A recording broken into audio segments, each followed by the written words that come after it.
ఇట్లాంటిది ఇంకో షేర్ ఉంటే ఇంకో సర్పంచ్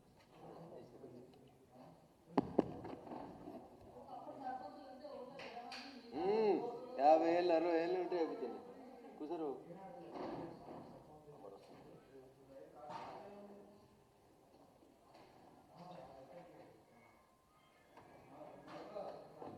అరే ఇట్లాంటి 2-3 కుర్చీలు వేసుకొని అటు కూర్చో. సాయి లీడర్ కూర్చొని వాడు వాడి మీద నన్ను అడిగితే వెనక నుంచి చూడడానికి కవర్ కాదు రాడు. ఇంకో సర్పంచ్ లీడర్ నాకు వెళ్ళిపోయినా.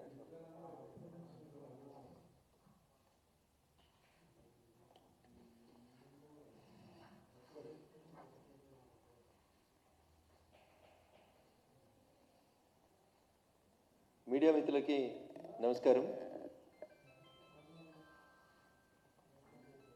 రాష్ట్ర ప్రభుత్వం మొక్కుబడిగా 5 రోజుల పాటు శాసనసభ సమావేశాలు నిర్వహించి గొప్పగా మేము శాసనసభని 5 రోజులు నడిపినాం, 40 గంటలు నడిపినాం, 13 బిల్లుల మీద చర్చించినాం అని చెప్పి రాష్ట్ర ప్రభుత్వం ఒకవైపు బాకా ఊదుకుంటే, ప్రధాన ప్రతిపక్షం అని చెప్పుకునేటువంటి పార్టీ ఎందుకు బైకాట్ చేసిరో, సభలోంచి ఎందుకు పోయినరో కనీసం వాళ్ళకన్నా అర్థమైందా లేదా అనేది నాకైతే తెలియదు. బీఆర్ఎస్ పార్టీ ప్రతిపక్ష పాత్రను పోషించడంలో ఈ 5 రోజులు జరిగినటువంటి శాసనసభ సమావేశాల్లో 100% వైఫల్యం చెందిందని చెప్పి భారతీయ జనతా పార్టీగా మేము భావిస్తూ ఉన్నాం. 30 మంది ఉన్నాం, 39 మంది ఉన్నాం, మందబలం ఉంది, మాజీ మంత్రులు ఉన్నారు, మా సారు లేత చూడు ఎట్లుంటుంది అని చెప్పారు సభల కంటే ముందు. సభ అయిపోయింది, సార్ ఇంకా లేవలేదు, సభకు రాలేదు. పాలమూరుకు సంబంధించినటువంటి తెలంగాణ అంటేనే నీళ్ళు అంటాం మొదలు, తర్వాత నిధులు అంటాం, తర్వాత నియామకాలు అంటాం. నీళ్లకు సంబంధించి, కృష్ణా జలాలకు సంబంధించి రాష్ట్ర శాసనసభలో ఒక మంచి చర్చ జరిగి ప్రజలకి 10 ఏళ్లలో ఏం జరిగింది, 2 ఏళ్లలో ఏం జరిగింది అనేది ప్రజలకు చెప్పాల్సినటువంటి పాలకపక్షం మీనమేషాలు లెక్కిస్తే మేమే ప్రతిపక్షం అని చెప్పుకున్న వాళ్ళు సభలోంచి పారిపోయారు. 2 ఇంపార్టెంట్ అంశాలు ఈ 5 రోజులు జరిగినటువంటి రాష్ట్ర శాసనసభ సమావేశాల్లో చర్చకు వచ్చినాయి. 1 కృష్ణా జలాలకు సంబంధించిన పంచాయతీ, 2 హిల్ట్ పేరు మీద ఉన్నటువంటి పారిశ్రామిక భూములకు సంబంధించి బయట మాట్లాడమంటే బాగా మాట్లాడతారు టీఆర్ఎస్ వాళ్ళు. 5 లక్షల కోట్ల కుంభకోణం, 10 లక్షల కోట్ల కుంభకోణం. మరి సభలో చర్చ జరుగుతున్నప్పుడు బీఆర్ఎస్ పార్టీ నాయకులు సభలోంచి ఎందుకు పారిపోయినారనే చెప్పాలి. ప్రధాన ప్రతిపక్షంగా నిలబడతామని చెప్పి కొట్లాడతామని మళ్ళీ అధికారంలోకి వస్తామని చెప్తున్నటువంటి బీఆర్ఎస్ పార్టీ 5 రోజులు జరిగినటువంటి రాష్ట్ర శాసనసభ వ్యవహారాల విషయంలో 100% వైఫల్యం చెందింది. ఎస్, మేము తక్కువ మందే ఉండొచ్చు భారతీయ జనతా పార్టీ సభ్యులు, కానీ భారతీయ జనతా పార్టీ సభ్యులు ప్రధాన ప్రతిపక్షంగా నిలబడేందుకు, రాష్ట్ర ప్రభుత్వాన్ని ఎక్కడికక్కడ కార్నర్ చేసేందుకు ఉన్న 8 మందిమైనా 7 మందిమైనా లేచి నిలబడ్డం, గట్టి కొట్లాడినాం. ఈ సందర్భంగా నేను మా భారతీయ జనతా పార్టీ శాసనసభ పక్ష నాయకుడిని, మా గౌరవ శాసనసభ్యులందరినీ ఈ సందర్భంగా అభినందిస్తా ఉన్నాను. ఎంతమంది ఉన్నామని కాదు, సమస్యల మీద పాలక పక్షాన్ని ఎట్లా నిలదీయగలిగినాం అనేది ఇంపార్టెంట్. ఎంఐఎం ఎవరు అధికారంలో ఉంటే వాళ్ళకి తొత్తుగానే బిహేవ్ చేస్తుంది, వాళ్ళతో పాటే అంటేకాగుతుంది. మరి భవిష్యత్తు మాదే అని చెప్పుకుంటున్నటువంటి బీఆర్ఎస్ పార్టీని ఇలా తెలంగాణ సమాజం ఆలోచించాలి. రాష్ట్రానికి సంబంధించినటువంటి 2 ఇంపార్టెంట్ అంశాలు, నీళ్లు, ఒక రకంగా భూములు అంటే నిధులే, పారిశ్రామిక భూములు. ఈ 2 ఇంపార్టెంట్ బిల్లుల మీద చర్చ జరుగుతుంటే బీఆర్ఎస్ పార్టీ ఎందుకు తోక ముడిచి పారిపోయింది రాష్ట్ర శాసనసభ నుంచి? దీన్ని బట్టి ఏమర్థమవుతుంది? కాంగ్రెస్ టీఆర్ఎస్ ఈ 2 కూడా ఒక తాను ముక్కలే. ప్రజల పక్షాన నిలబడాల్సి వచ్చినప్పుడు, ప్రజల పక్షాన కొట్లాడాల్సి వచ్చినప్పుడు కేవలం భారతీయ జనతా పార్టీ శాసనసభ్యులు మాత్రమే శాసనసభలో ప్రజల గొంతుకగా నిలబడినరు. మా శాసనసభ పక్షం తక్కువ సంఖ్యలో ఉన్నప్పటికీ కూడా నిజాయితీగా రాష్ట్ర ప్రభుత్వాన్ని ఎక్కడికక్కడ నిలదీసేందుకు ప్రయత్నం చేసినందుకు మా శాసనసభ పక్షాన్ని సందర్భంగా అభినందిస్తా ఉన్నాం. రాష్ట్ర ప్రజలు ఒకసారి ఆలోచించాలి, తెలంగాణ సమాజం కూడా ఒకటి ఆలోచించాలి. శాసనసభలో ఒక ఎమ్మెల్యే గారు మాట్లాడుతూ చెప్పినారు, ఇవాళ తెలంగాణ సమాజాన్ని ఆలోచించమని నేను సవినయంగా 2 చేతులు జోడి చేస్తున్నటువంటి అప్పీల్ ఏంటంటే, ఈ రాష్ట్రంలో ప్రతిపక్షమైన పాలకపక్షమైన భవిష్యత్తులో మాకే అవకాశం ఇవ్వండి అని చెప్పి నేను రాష్ట్ర ప్రజానికానికి విజ్ఞప్తి చేస్తున్నాను. కాంగ్రెస్ ముఖ్యమంత్రి గారు మాట్లాడతారంటే 20 మంది శాసనసభ్యులు లేరు శాసనసభలో. This is the fate of the Congress party and Revanth Reddy. Revanth Reddy గారినో కాంగ్రెస్ పార్టీ గుర్తునో చూసి రాష్ట్రం లెవెల్ అధికారంలోకి రాలేదు. సరే, మా వల్ల జరిగినటువంటి 1-6 సంఘటనల వల్ల మా పార్టీలకెళ్ళే కొంతమంది నాయకులు మీకు తెలుసు, ఎన్ఎం శ్రీనివాసరెడ్డి గారైనా, వివేక్ గారైనా, కోమటిరెడ్డి రాజగోపాల్ రెడ్డి గారైనా, ఇట్లాంటి నాయకులంతా భారతీయ జనతా పార్టీ అధికారానికి 10 అడుగుల దూరంలో ఉందన్న సందర్భం లోపల ఇట్లాంటి నాయకులంతా కొన్ని వేరు కారణాల వల్ల మమ్మల్ని విడిచిపోవడం వల్ల కాంగ్రెస్ పార్టీ అధికారంలోకి వచ్చింది తప్ప కాంగ్రెస్ బలం కాదు, రేవంత్ రెడ్డి గారి పోరాటాలు కావాలి. అందుకని ఈ సమయంలో నేను ఎందుకు చెప్తా ఉన్నా ఈ సమస్యలన్నీ అంటే, తెలంగాణ సమాజం ఇవాళ ఆలోచించాలి. కృష్ణా జలాలు పాలమూరుకు సంబంధించి 10 సంవత్సరాల నుంచి 12 సంవత్సరాల నుంచి ప్రజలకు నష్టం జరుగుతుంటే పాలకపక్షం చర్చ పెడితే రేవంత్ రెడ్డి గారి పక్కన 65 మంది ఎమ్మెల్యేలు ఉండాల్సిన కాడ 20 మంది లేరు. ఇది పాలకపక్షానికి పాలమూరు జిల్లా మీద, కృష్ణా జలాల మీద ఉన్నటువంటి చిత్తశుద్ధి. అపోజిషన్ వాళ్ళు పాలకపక్షం తప్పు చేస్తే నిలదీయాల్సినటువంటి అపోజిషన్ వాళ్ళు వ్యక్తిగత పట్టింపులకు పోయి, వ్యక్తిగత పంతాలకు పోయి శాసనసభలోంచి వెళ్ళిపోయిండ్రు. సో కేసీఆర్ గారికి పాలమూరు మీద పట్టింపు లేదు, రేవంత్ రెడ్డి గారికి పాలమూరు మీద పట్టింపు లేదు. వీళ్ళ పట్టింపులన్నీ నువ్వెంత అంటే నేనెంత, నీ నోట్లు ఎంత మూసినది వారుతుందంటే నా నోట్లు ఎంత మూసినది వారుతుంది. ఈ కంపు, ఈ కొట్లాటలు, ఈ వ్యక్తిగత దూషణలు తప్ప కృష్ణా జలాల గురించి రాష్ట్ర ప్రభుత్వం, రేవంత్ రెడ్డి నువ్వు పాలమూరు బిడ్డవు, నువ్వు ముఖ్యమంత్రి 2 ఏళ్ళు అయింది, పాలమూరుకి కృష్ణా జలాలను ఎందుకు తీసుకపోతలేవు అని కార్నర్ చేయాల్సినటువంటి ప్రతిపక్షంగా బీఆర్ఎస్ 100% విఫలమైంది. కాబట్టే తెలంగాణ సమాజానికి, మేధావులకు నేను చేసేటువంటి అప్పీల్, ఒక్కలమున్నా, ఇద్దరమున్నా, ముగ్గురమున్నా, 8 మందిమున్నా, 7గురమున్నా, తెలంగాణ సమాజంలో కాంగ్రెస్ పార్టీని నిలదీయగలిగింది కేవలం భారతీయ జనతా పార్టీ. కాబట్టి కాంగ్రెస్ ఎట్లా గెలిచిందో ఏమైందో ఇందాక నేను చెప్పిన, కొంతమంది నాయకులు మా నుంచి అడిదిక్కు వలసపోతే కాంగ్రెస్ అధికారంలోకి వచ్చింది. అందుకని ఇలా వలసపోయిన నాయకులు కూడా ఆలోచించుకోవాలి, కాంగ్రెస్లో ఏం జరుగుతుంది, కాంగ్రెస్లో మీకు ఏం గుర్తింపు ఉంది, ఏం గౌరవం ఉంది, మీకు అక్కడ ఏం లాభం జరుగుతుంది, ఒకసారి ఆ వలసపోయిన నాయకులు కూడా ఆలోచించుకోవాలి. తెలంగాణ భవిష్యత్తు కోసం, తెలంగాణ బంగారు తెలంగాణగా మారాలంటే 10 ఏళ్ల బీఆర్ఎస్ పాలన చూసిండ్రు, 2 ఏళ్ల కాంగ్రెస్ పాలన చూసిండ్రు. భవిష్యత్తులో తెలంగాణ సమాజం కోసం నిలబడేది, తెలంగాణ ప్రజల హక్కుల కోసం కొట్లాడేది కేవలం భారతీయ జనతా పార్టీ మాత్రమే. కాబట్టి ఒక్కసారి తెలంగాణ సమాజాన్ని ఆలోచించమని సవినయంగా అప్పీల్ చేస్తూ, ఎంఐఎం కాంగ్రెస్తో కలిసిపోయినా, టీఆర్ఎస్ కొల్యూడై బాయ్కాట్ చేసిపోయినా ప్రజా గొంతుకగా నిలిచింది భారతీయ జనతా పార్టీ మాత్రమే. కాంగ్రెస్ని కార్నర్ చేసేది, నిలబెట్టేది భారతీయ జనతా పార్టీ మాత్రమే. కాబట్టి దయచేసి భవిష్యత్తులో ఎప్పుడు ఏ ఎన్నికలు జరిగినా, ఏ అవకాశం వచ్చినా భారతీయ జనతా పార్టీ నాయకత్వాన్ని ఆశీర్వదించమని తెలంగాణ సమాజానికి సవినయంగా అప్పీల్ చేస్తా ఉన్నా.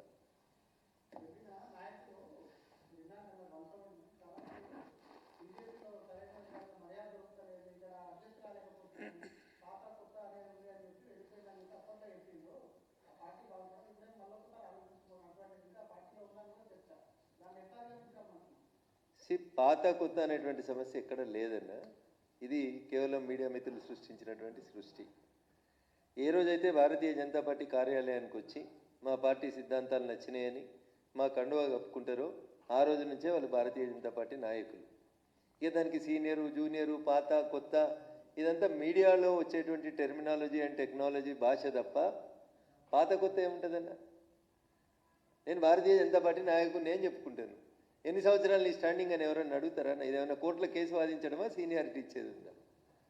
కండువా కప్పుకున్న మరుక్షణం నుంచే మా పార్టీ నాయకులు మా సిద్ధాంతం నచ్చి మా ఆఫీస్కి వచ్చి మా నాయకత్వాన్ని బలపరుస్తూ కండువా కప్పుకున్న మరుక్షణమే అది ఉంటుంది. కాబట్టి నేను మళ్ళీ చెప్తా ఉన్నా, ఏమనంటే మీడియా మీద రఘునందన్ దాడి చేస్తుండంటారు. నేను మళ్ళీ చెప్తా ఉన్నా, మీ మీద స్వతంత్రం ఉంది కాబట్టి మాట్లాడుతూ ఉంటాను, నేను తప్ప ఎవరు మాట్లాడలేరు కాబట్టి మాట్లాడుతున్నా అని మాట్లాడుకుంటాను. కండువా కప్పుకున్న మరుక్షణం నుంచి మా పార్టీ, మా కుటుంబంలో ఏమైనా సమస్యలు ఉంటే తప్పకుండా పరిష్కరించుకుంటాం. భారతీయ జనతా పార్టీ అందరినీ, సిద్ధాంతాన్ని ఇష్టపడి పనిచేసేటువంటి వాళ్ళందరినీ స్వాగతిస్తుంది. తిరిగి రమ్మని అడుగుతా ఉన్నాం. పార్టీ ముందుకు పోతుంది, పార్టీ భవిష్యత్తులో అధికారంలోకి వస్తుంది. కాంగ్రెస్ పార్టీ మీద ప్రజలకు విశ్వాసం పోయింది అనేది నేను భావిస్తున్నటువంటి అంశం. ఇక భారం అయిపోయింది తెలంగాణ ప్రజలకి, వాళ్ళ సొంత కుటుంబ సభ్యులకు కూడా భారం అయిపోయింది. అది కాబట్టి ఇక దాని గురించి ఇంట్లోలకే ఇష్టం లేనప్పుడు బయట వాళ్ళ గురించి మాట్లాడే ఉంటుంది. బారాస ప్రజలకు భారమైంది కాబట్టే ఇల్లు ఇచ్చుకపోయింది, మనిషికో దారిలో పోతున్నారు. కాబట్టి ఇక మిగిలింది నిజంగా తెలంగాణ కోసం కొట్లాడేది, నిలబడేది, కలబడేది, అవసరం వచ్చినప్పుడు ప్రజల పక్షాన నిలబడేది భారతీయ జనతా పార్టీ నాయకత్వమే. కాబట్టి పెద్దల్ని మళ్ళీ ఆలోచించమంటున్నా. వాళ్ళంతా మా ఐడియాలజీకి వెళ్ళి పోయిన వాళ్ళే. ఎన్ఎం శ్రీనివాసరెడ్డి లాంటి వాళ్ళు మా ద్వారానే బై ఎలక్షన్స్ లోపల మొదటిసారి ఎమ్మెల్యే గెలిచిరు ఎన్ఎం శ్రీనివాసరెడ్డి గారు. కాబట్టి అట్లాంటి వాళ్ళు చాలామంది ఆ రోజున్న పరిస్థితులలో ఏమైనా తొందరపడి నిర్ణయాలు తీసుకున్నా మళ్ళీ ఆలోచించుకోవాల్సినటువంటి సమయం అయితే ఆసన్నమైందని చెప్పి నేను భావిస్తాను.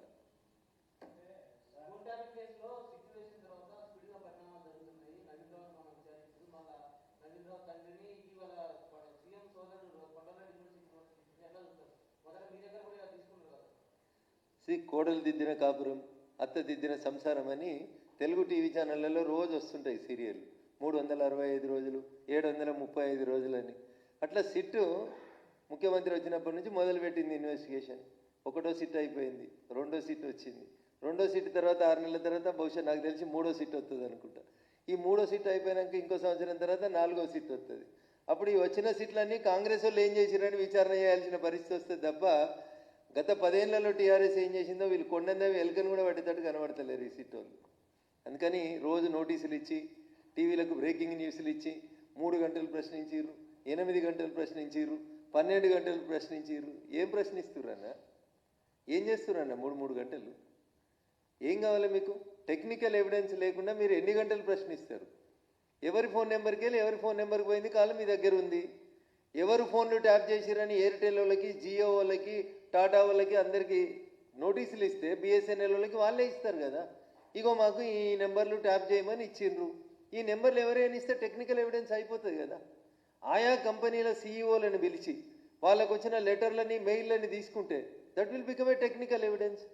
ఓ రోజు రఘునందన్ రావుని పిలిచిరు, ఓ రోజు నవీన్ రావుని పిలిచిరు, ఓ రోజు కొండలరెడ్డిని పిలిచిరు, ఓ రోజు రేవంత్ రెడ్డి అన్నని పిలిచిరు, ఓ రోజు రేవంత్ రెడ్డి డ్రైవర్ని పిలిచిరు. ఏందన్నా ఇదంతా? పిసిసి ప్రెసిడెంట్గా రేవంత్ రెడ్డి గారు చెప్పలేదా నా ఫోన్లు ట్యాప్ అయినాయని? అదే రేవంత్ రెడ్డి ముఖ్యమంత్రి అయిన తర్వాత మొన్న మధ్యలో మీడియా మిత్రులు అడిగితే చెప్తాడు, నా ఫోన్ ట్యాప్ అయితే నన్ను కూడా వెళ్తురు కదా అంటాడు. అంటే ప్రతిపక్ష నాయకుడిగా ఏం మాట్లాడిండ్రు మీరు? ముఖ్యమంత్రి అయిన తర్వాత ఏం మాట్లాడుతుండ్రు? ఇలా కొండలరెడ్డి గారికి సిట్ నోటీసులు, రేపు హాజరు కావాలి. ఎల్లుండి కొండలరెడ్డి గారి డ్రైవర్ను ప్రశ్నించారు, అవతల ఎల్లుండి రేవంత్ రెడ్డి గారు గన్మెన్ను ప్రశ్నించారు. ఎన్ని రోజులన్నా ఈ ప్రశ్నించుడు? ఫలితం ఎప్పుడు వస్తే చెప్పుండ్రి. అమాయకులు అల్కగా దొరికిరని 4 పోలీసు వాళ్ళని తీసుకుపోయి జైలు వేస్తారు. 6 నెలల తర్వాత వాళ్ళు యువతలకు వచ్చిరు. వాళ్ళు యువతలకు వచ్చి కూడా మళ్ళీ 6 నెలలు అయ్యాయి. కర్త కర్మ క్రియ ఏళ్ళన్నీ ఒక్కని దిక్కే చూపెడుతున్నాయి. ఒక్కని పిలిచేందుకు మీకు భయం అవుతుంది సిట్కి. వీళ్ళు వాళ్ళు ఆఖరికి వాళ్ళ బిడ్డ కూడా చెప్పింది కదా, ఇంటి అల్లుని ఫోన్ ఇవ్వడాన్ని ఇంటి ఆర్డర్ ఇంతకంటే ఫాల్తు పంచాయతీ ఉంటుందా అని అడిగింది బిడ్డ. ఇంకా ఎంతకంటే ఎక్కువ సాక్ష్యం ఏం కావాలి? ఇంటి అల్లుని ఫోన్ వింటారా అని అడిగింది. నీ భార్య ఫోన్ వింటారా, నీ భార్య ఫోన్ కూడా వింటావా అని అడిగింది. మరి బహుశా వాళ్ళ వదిన ఫోన్ కూడా విన్నారని అన్నేమన్నా డౌట్ ఉందేమో ఆమెకి. సో ఇంత దరిద్రంగా వ్యవస్థలు నాశనం అయిపోయిన తర్వాత రోజు టీవీలలో బ్రేకింగ్ల కోసం సిట్ నుంచి పిలుపు. ఏం జరిగింది చెప్పు? మళ్ళీ పిలిస్తే వస్తాం. లీడర్లు బయటకు వచ్చి ఏం చెప్తారు? సిట్ అడిగిన అన్ని ప్రశ్నలకి సమాధానాలు చెప్పినాం, మళ్ళీ పిలిస్తే వస్తాం, విచారణకి సహకరిస్తాం. ఈ 3 మాటలు కాక కొత్త మాటలు ఒక్కటి చెప్పురన్నా. Everyday the same breaking news అంతే. ఎన్ని గంటలు? 3 గంటలు, 6 గంటలు, 9 గంటలు, 12 గంటలు. ఏమవుతుందన్నా? ఏం జరుగుతలేదు. నాలాంటి వాడు కనిపిస్తుంది దీనిలో ఏం జరిగేటట్లేదు. ఇది ఉత్త టైంపాస్ వ్యవహారం. కాంగ్రెస్ పార్టీకి ఏదైనా ఎలక్షన్లు వస్తున్నాయని అనిపిస్తే ప్రతిపక్షాలని పిలుస్తురు సిటీ దగ్గరికి అని చెప్పి అబ్బా కాంగ్రెస్ ఏదో పని చేస్తుంది అని చెప్పుకునేందుకు జరుగుతున్న ఇన్వెస్టిగేషన్ తప్ప అది ఎస్ఐటి సిట్టా లేకపోతే సిఐటి సిట్టా నాకైతే అర్థమైతలేదు. అది కాంగ్రెస్ ఇన్వెస్టిగేషన్ టీం ఏమైనా అవుతుందా ఏమవుతుందో అర్థమైతలేదు. ఎస్ఐటి సిట్ కాస్త సిఐటి సిట్ లాగా అయిపోయినట్టుంది, కాంగ్రెస్ ఇన్వెస్టిగేషన్ టీం అయిపోయినట్టుంది. వాళ్ళు ఏం ఉద్ధరించేటట్టు కనబడతలేరు, ఏం ప్రజలకైతే న్యాయం జరుగుతున్నట్టయితే కనబడతలేదు. బ్లేటెంట్గా 650 నెంబర్లు నక్సలైట్ల పేరు మీద ప్రజాప్రతినిధుల పేర్లు ఫోన్లు ట్యాప్ అయినాయని సర్వీస్ ప్రొవైడర్ నుంచి మీకు ఉత్తరం వచ్చింది. ఇంతకంటే ఎక్కువ ఏం కావాలి? అంతమంది పోలీస్ అధికారుల్ని రిమాండ్ చేసినప్పుడు వాళ్ళు సాక్ష్యాలు చెప్పారు మీకు, ఇంకా ఏం కావాలి? ఉన్నది ఉన్నట్టు మాట్లాడితే ఊరందరికి శత్రువు అంటారు. అట్లున్నది నా పంచాయతీ. రఘునందన్ రావుకి ఏం అవసరం, ఎందుకు మాట్లాడుతున్నాడు? Raghunandan Rao is the first victim, telephone tapping first victim Dubbaka by elections నేనే. ఇంతకంటే ఎక్కువ ఎన్ని చెప్పినా వాళ్ళకి పోలీసు వాళ్ళకి అర్థం కావు. వాళ్ళ ఇన్వెస్టిగేషన్ తూతు మంత్రం మమ తప్ప ఏం లేదు అందులోపల. మళ్ళీ రేపు మున్సిపల్ ఎలక్షన్లు అవో ఇవో వస్తున్నాయి కాబట్టి వీళ్ళకి నోటీసులు ఇస్తున్నాం, వాళ్ళకి నోటీసులు ఇస్తున్నాం, పేపర్లలో పెద్దగా రాయించుకొని వాళ్ళని పెద్ద లీడర్లను చేసేందుకు తప్ప ఇంకోటి ఏం లేదు.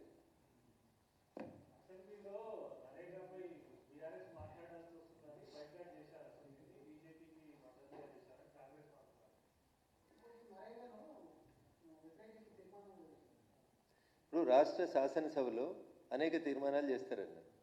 అసలు రాష్ట్ర శాసనసభకు ఉన్నటువంటి అధికారాలన్నీ, భారత ప్రభుత్వానికి ఉన్నటువంటి అధికారాలన్నీ ఫస్ట్ దయించి శాసనసభలో దేని మీదనైనా తీర్మానం చేసే కంటే ముందు గౌరవ శాసనసభ్యులు 40 మందో 50 మందో కొత్త శాసనసభ్యులు వచ్చారు.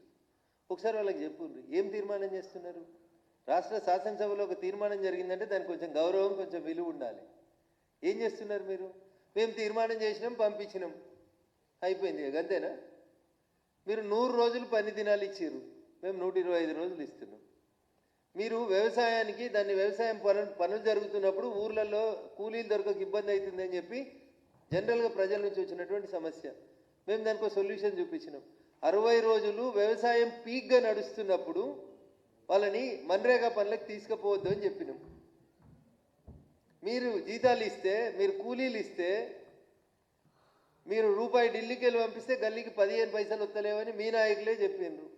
మేము ఇస్తే ఇలా 99.99% యాక్యురేట్గా చేసిన పనికి డబ్బుల్ని మేము ఇస్తా ఉన్నాం.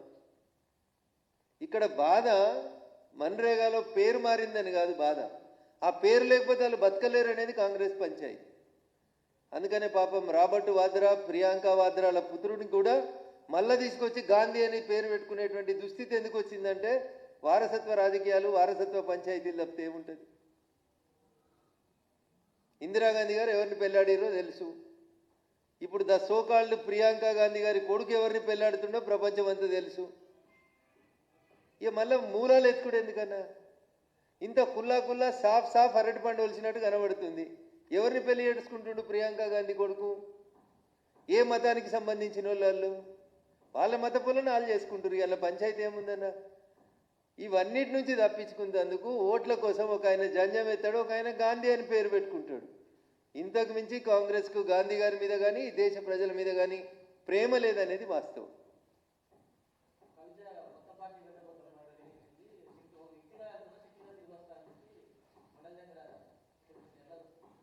భారత ఎన్నికల సంఘం దగ్గర 6201 పొలిటికల్ పార్టీలు రిజిస్టర్ అయినాయి. సోదరి కవిత గారు రిజిస్టర్ చేస్తే 6202 అయితే సంతోషం, స్వాగతిస్తాం. సమాజం చైతన్యవంతమైంది, తెలంగాణ ఇంకా చైతన్యవంతమైనటువంటి సమాజం. కొత్త పార్టీలు పెట్టడానికి మాకేం అభ్యంతరం లేదు. ఎవరు పార్టీ పెట్టినా, తమిళనాడులో విజయన్ గారు పెట్టిరు, మేము వద్దన్నమా? ఎవరు కొత్త పార్టీ పెట్టినా భారత ప్రజాస్వామ్యాన్ని గౌరవించి, ఎన్నికల సంఘం డ్యూటీస్ని గౌరవించి ఎవరు కొత్త పొలిటికల్ పార్టీ పెట్టినా మేము స్వాగతిస్తాం. ప్రజల ముందుకు రండి, ప్రజల ఆశీర్వాదం పొందండి, అప్పుడు ఆలోచిద్దాం.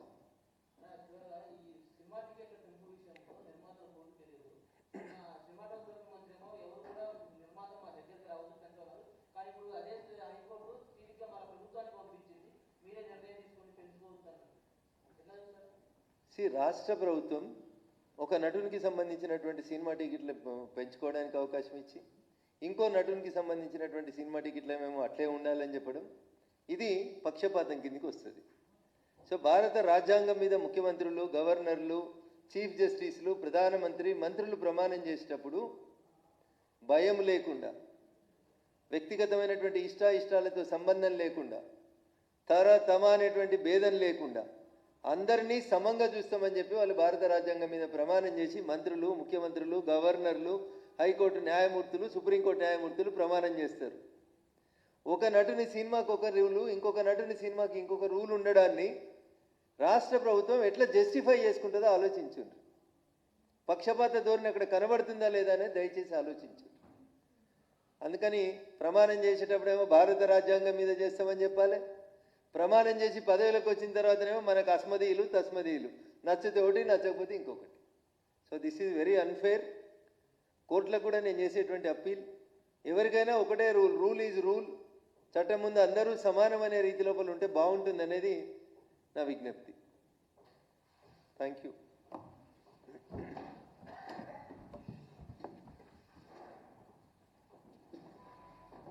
ఇంకోసారి